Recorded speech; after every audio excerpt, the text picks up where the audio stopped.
What's up YouTube, it's Brazil and I'm back with another video today guys, and today we are reacting to football controversies. Let's get into it. If you guys have already liked, subscribe, turn on those notifications, let's get right into the video. Let's go. Despite drinks, here are some of the biggest conspiracy theories in football Conspiracy theories in football history. Let's get Neymar's it. disappearing act. In 2014, when injury ruled Neymar out of the World Cup semis, the Brazilian looked devastated, but some eagle-eyed fans claimed there was more to the story than met the eye. Let's rewind to that tournament. Brazil were under huge pressure to win on home soil. Neymar was only 22, but he was already the national team's star man. The Barcelona forward helped Brazil reach the quarters, where they came up against an impressive Colombia side. Brazil won a tight, tense game 2-1, but it wasn't a completely... Colombia made it to the quarterfinal of the World Cup. That's crazy, An impressive Colombia side. Brazil won a tight, tense game 2-1, but it wasn't a completely positive night for the hosts. Because in a very physical match, Neymar suffered a minor fracture of a vertebra in his back after being kneed by Juan Zuniga. The doctors immediately told him he wouldn't be fit for the semis against Germany. That's the official story anyway. Some fans don't believe it. They think Neymar faked his injury because he didn't want to be part of a possible...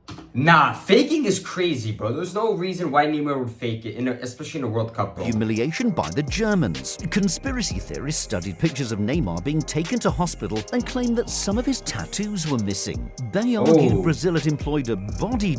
Okay, wait. So you're saying Neymar skipped the semifinal because he knew that Brazil was going to get thrashed by Germany?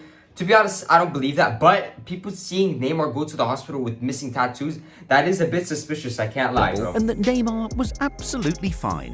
Whatever the truth, Brazil lived through their worst nightmare in a 7-1 thrashing by Germany a few days later. I remember that, bro. Tottenham's dodgy lasagna.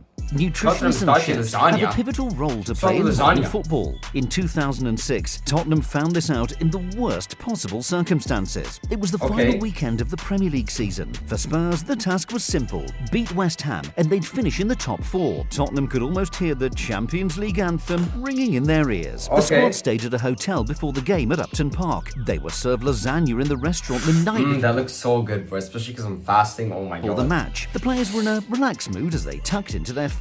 But a few hours later, several Spurs players were throwing up in their hotel rooms. Oh, stop, they got poisoned. There's no way. It wasn't a coincidence that numerous players fell ill at the same time. The lasagna had given them food poisoning. Some Tottenham players weren't able to play the next day. Others did play but were far from their best. West Ham won 2-1 and Arsenal qualified.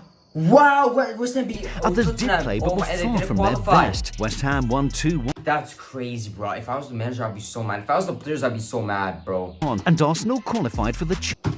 Of course, the Arsenal are behind it, bro. Who figured, bro? The bottlers, the robbers, of course, they qualified for the Champions League instead, and they still lost, bro.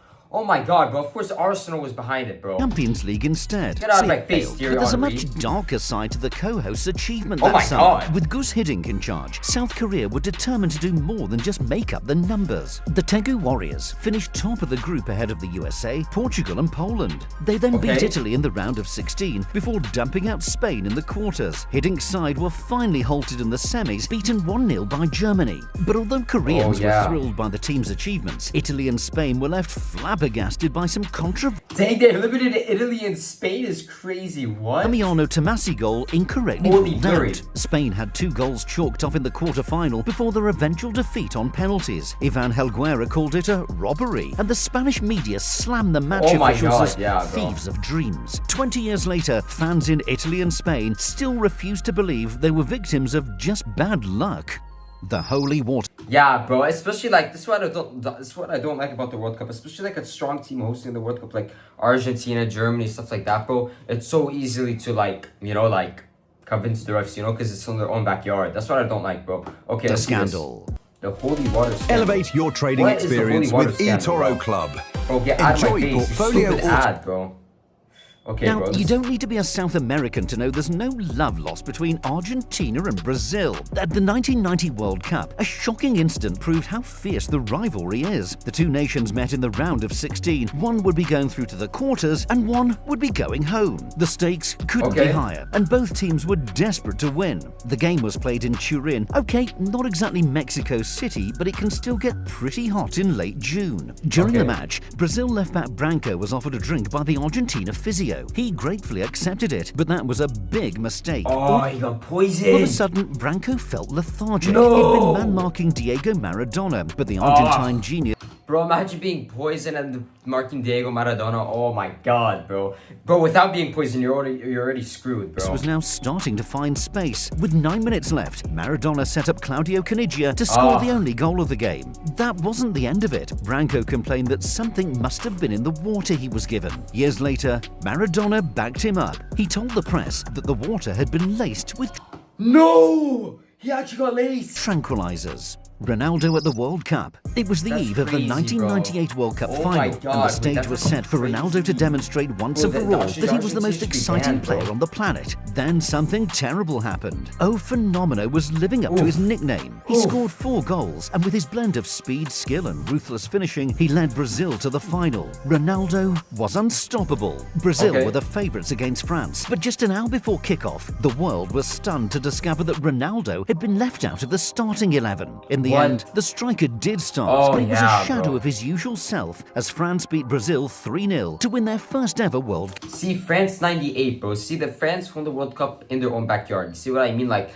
the refs, like, they always have that bias towards the host. What had happened to R9? Reports soon emerged that he'd had a seizure the night before the game. Surely Ronaldo shouldn't have played. It didn't make any medical sense, but countless Brazilians believed the conspiracy that the all-powerful hand of Nike had a huge say. Nike's influence on the Brazil national team back then was massive. Remember all those brilliant adverts like the one in the airport lounge? Well, some believe there was a darker side to the £105 million partnership. Nike couldn't afford for Ronaldo to miss the biggest game in world sport. He was their most marketable star, and his absence from the final would have been unthinkable. Seizure or no seizure, Ronaldo had to play. Steven Gerrard's secret plan.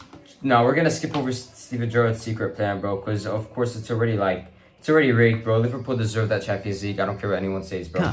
England and the United States were the favourites to host the 2018 and 2022 World Cups. But in December 2010, Thank God they didn't host it, bro. Thank God England or USA didn't host it, bro. That would have been the worst thing, when bro. the vote was held, both countries were left stunned by the result. The host nations were chosen at FIFA's headquarters in Zurich. For the 2018 edition, England had a strong rival in Spain and Portugal, but they felt they'd done enough to win the vote. As for the US, they fancied their chances of landing the 2022 World Cup ahead of South Korea and Japan. To the surprise of almost everyone in attendance, Russia won the hosting rights for 2018. Then something incredible happened. When Sepp Blatter opened the envelope for 2022, the name of Qatar was inside. There've been allegations of corruption and bribery ever since. American prosecutors accused Russian officials of paying millions of dollars to FIFA voters. There were also allegations made against Qatar. A leaked email sent by FIFA's General Secretary Jerome Valk suggested they'd bought the hosting rights. Qatar is a tiny nation with zero football heritage. Either they managed to persuade FIFA with some... Bro, but that Qatar became the best World Cup of all time. So I don't know why they're complaining about, bro. That was the best World Cup of all time, and I went there. I watched like 6-7 games.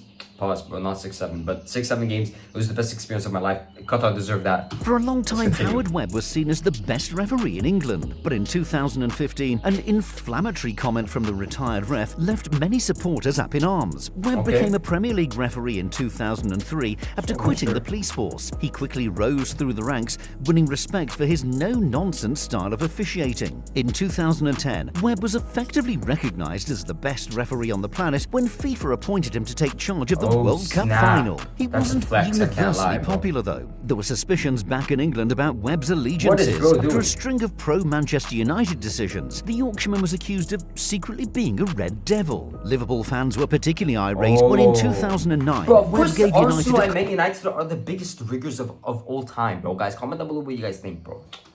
Bro, Liverpool is always getting like robbed, bro. Controversial penalty against Tottenham. United had been losing 2-0, but they fought back to win the game and remain in control of the title race. Then in 2015, Webb quipped that United had got worse since his retirement and suggested it might not be a coincidence. The ex-ref was just making a joke, but not everyone saw the funny side.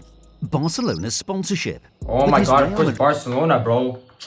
Let's see. Well, Let's after see no what's wrong with good for a Barcelona. large chunk of their history, Barcelona played without a shirt sponsor. Their motto is "Me que un club," more than a club, and this initiative seemed to show it. In 2005, Barcelona finally agreed to have a sponsor's logo on their shirts, but instead of a multinational corporation, it was a charity who got the nod. The UNICEF logo adorned Barca's shirts for the next 5 years, with the club paying the humanitarian aid organization for the privilege. It was an arrangement which earned Barcelona a huge amount of praise. But Mourinho had his doubts. After Pepe was sent off in El Clasico, Jose put on his conspiracy theorist hat. The Madrid manager accused referees of giving Barcelona favourable decisions because of their support for UNICEF. I don't know if it's the UNICEF sponsorship or if it's because they're nice guys. I don't understand. European referees against the... Bro, that's actually smart, bro. Barcelona, they're always so sneaky, bro.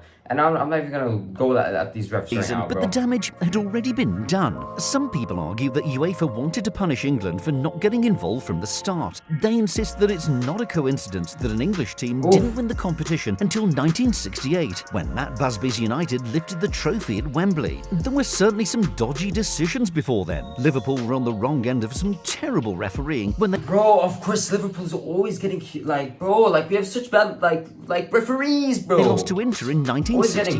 A club director... We could have had 7 Champions Leagues right now, bro. The flipping refs didn't get paid, bro. Look at Steven Gerrard lifting that Champions League beautifully, bro. Anyways, guys, I think I'm gonna end the video there. Thank you guys so much for watching me reacting to the craziest conspiracy theories in football history. Thank you guys so much for watching. See you guys in the next video. Peace.